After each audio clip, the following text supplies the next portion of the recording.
أعوذ بالله من الشيطان الرجيم. بسم الله الرحمن الرحيم.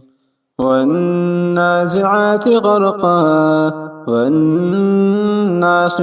نشطا والسابحات سبحا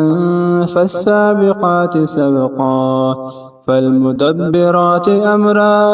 يوم ترجف الراجفة تتبعها الرادفة قلوب يومئذ واجفة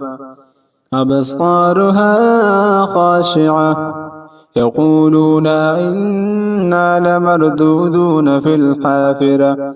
أإذا كنا عظاما نخرة قالوا تلك إذا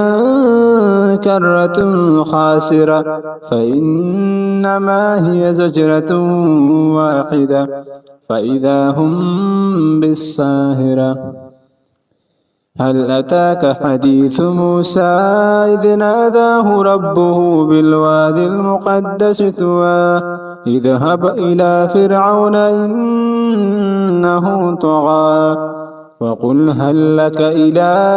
أن تزكى وأهديك إلى ربك فتخشى فأراه الآية الكبرى فكذب وعصى ثم أدبر يسعى فحشر فنادى فقال أنا ربكم الأعلى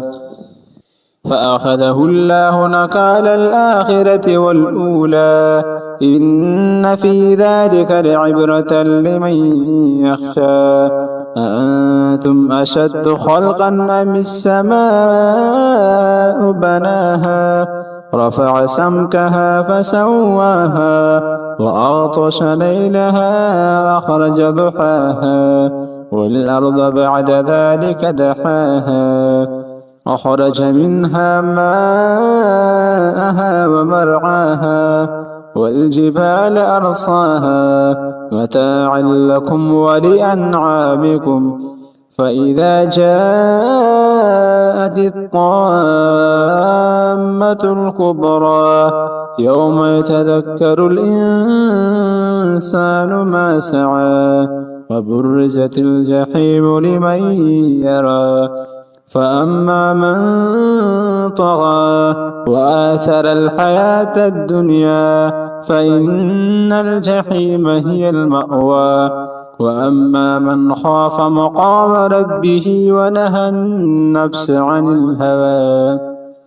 فإن الجنة هي المأوى يسألونك عن الساعة أيان مرساها فيما أنت من ذكراها إلى ربك منتهاها إنما أنت منذر من يخشاها كأنهم يوم يرونها لم يلبثوا إلا عشية أو ضحاها